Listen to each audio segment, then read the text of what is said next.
Okay. This, I was asked by a friend about how I make my sauerkraut, so we are going for it right now. Harvest time, September 13th, and yesterday I went in to look for my gorgeous 4 cabbages that grew in the hoop house, out of the weather, caringly, fertilized, thick and thin, hauling water all the way across the property just to make sure those cabbages made it.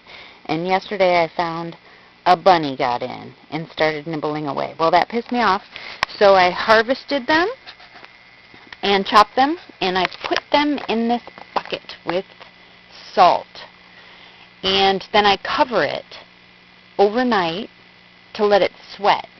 And what that does for me is it starts to sweat and it draws out that liquid that makes the pounding easier. So give yourself a break. That's what I do. This is my ready-made outdoor kitchen because we're always under construction in some way, shape, or form. Pears. This is a good cutting board. I have a hose to keep things out there. The trailer kitchen is just not big enough for making this kind of mess. But we're going to look and see what's in the pot so far so you know what's in there. And I'm still pounding, but the apples that we got at our friend's, greener apples, are very nice. We've got cabbage in there, 3 different varieties. I forgot all the names. And red onions, one of them is mine. I do have a few more, but I was just at the reduced produce bin at our co-op, and there were a bunch of onions, and I'm like, they're all going in. I'm going to let mine cure, because I pulled them out a month and a half ago. I think they'd be too hot. I know that is a lot of sulfur content, but my garlic's in there, and that's halfway cured. It's very pungent, so we're going to have a lot of sulfur going on in there. And then I mixed together some peppers. There's it already went in, but in this little cup I put some Himalayan salt, powdered ginger, turmeric, and what else do I like to put in there? Cayenne. It was super hot, like the 10,000 BTUs, something crazy I get at the herb shop. I have 3 apples in there, but I was looking at the quantity of, there's 8 cabbages that went in here, 4 from my garden, 4 from my girlfriend Susie. The purple one came from her garden. It looked gorgeous. She had 3 varieties. One of them matched one of my varieties. If this guy were bigger, he would be going in. That is a yucca, lovingly growing next to my little arugula. Aren't they sweet together?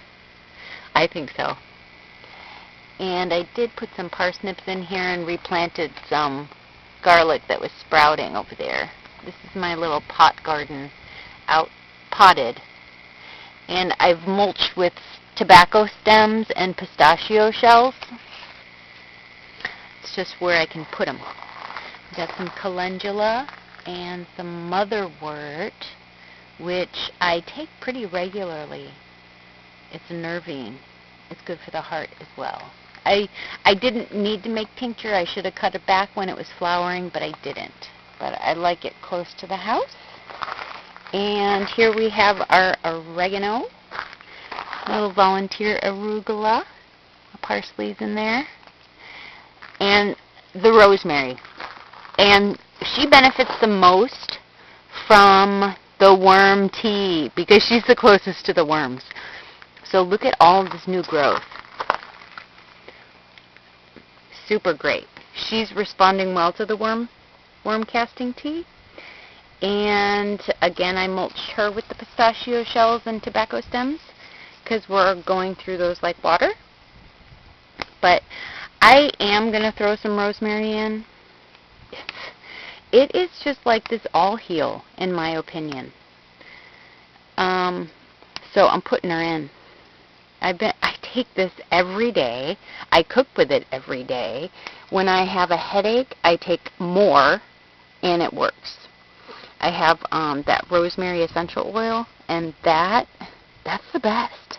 Drop, in a little bit of water, and I spilled some distilled water, and I'm like, oh, darn. So I soaked it up in a towel, and I put some in the towel with the water, and I, just put it around my temples. Works. Okay. So, I guess I should give it a rinse. Can do that. And show off my new pounder in action, because Brian made it.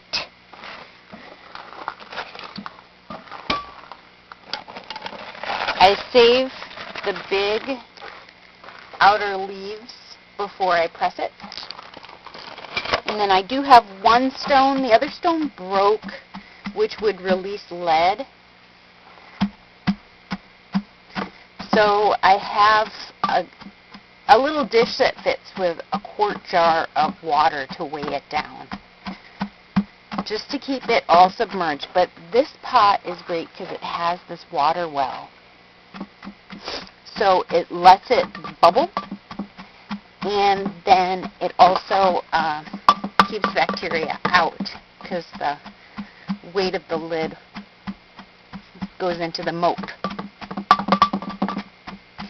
So I go in layers, and I mix cabbage, spices, onions, carrots, cabbage, spices, onions, carrots.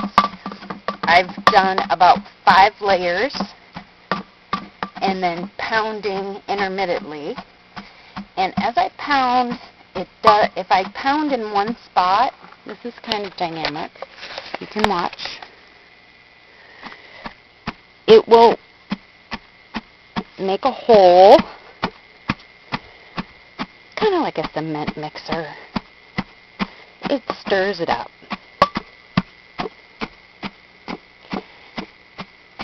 I don't have to use that much force, and I've been noticing lately that the cabbages I've made throughout the summer have been kind of dry. It takes forever to get the water out, because before, in the past, I remember I could just pound cabbage, it made its own liquid, and it covered it up. But the past 3 batches, I've needed to add a brine, salt, and water.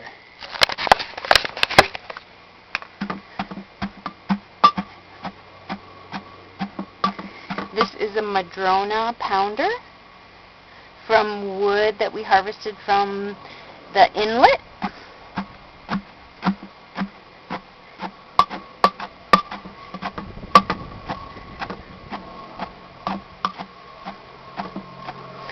So there's cabbage, onions, carrots, apple, and then a variety of spices, because I like trying to get some medicine in with every meal. So the sauerkraut, 1/4 cup with every meal. It's just one of the condiments that comes out. It's a little extra time and process, but the digestion. Goal number 1 is to stay healthy, right? If we're going to eat, we might as well be very choiceful in what we're eating to do the job. You only live once.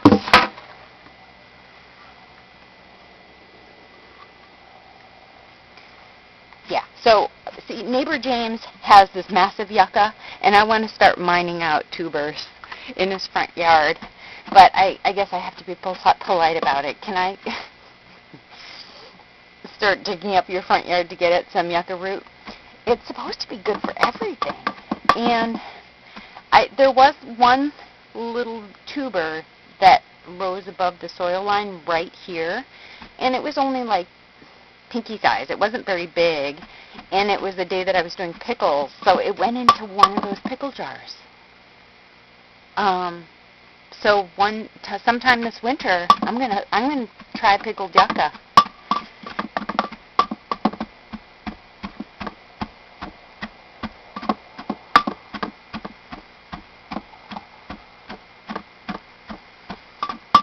So right now it is half.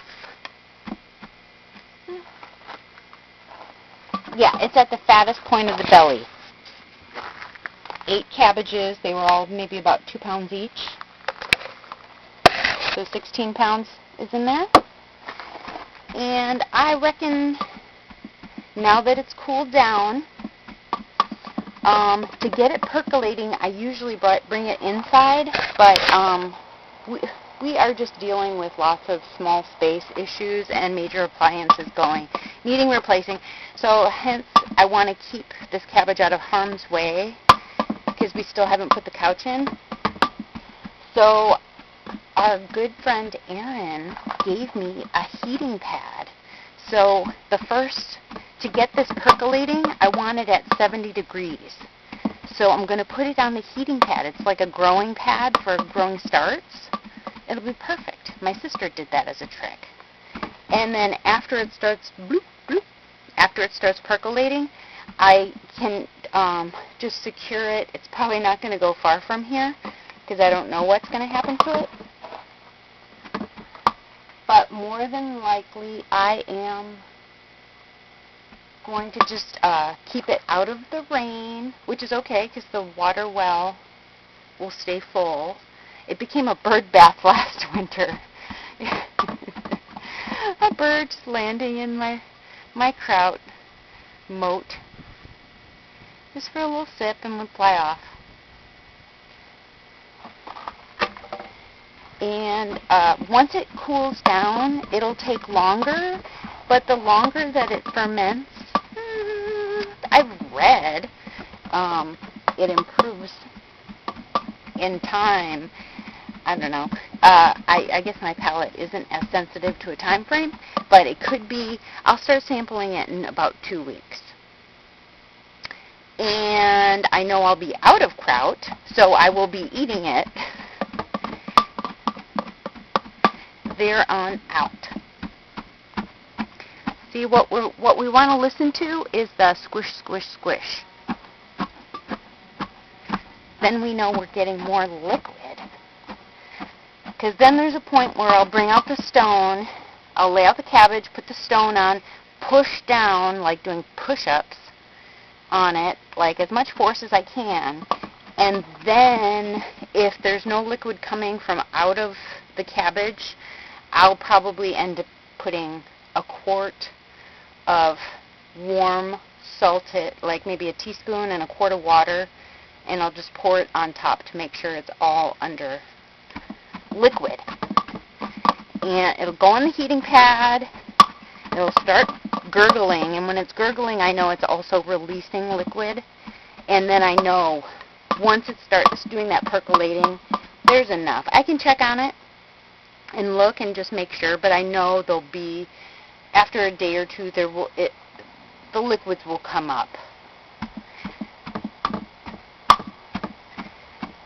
But this is almost the recipe for traditional Eastern European kraut. The only difference is that one has caraway seeds, which don't necessarily go with every meal. And I couldn't find them. I put them somewhere, but I don't know where they are. So we've got a little bit of fennel, salt, pepper, cayenne, ginger, turmeric, fresh and powdered turmeric and ginger, and some hot pepper. I like it to have a little bite. And I am going to put some of that rosemary in. In fact, I'm going to just give it a rinse and put it in. And then we're going to call it good. Thanks.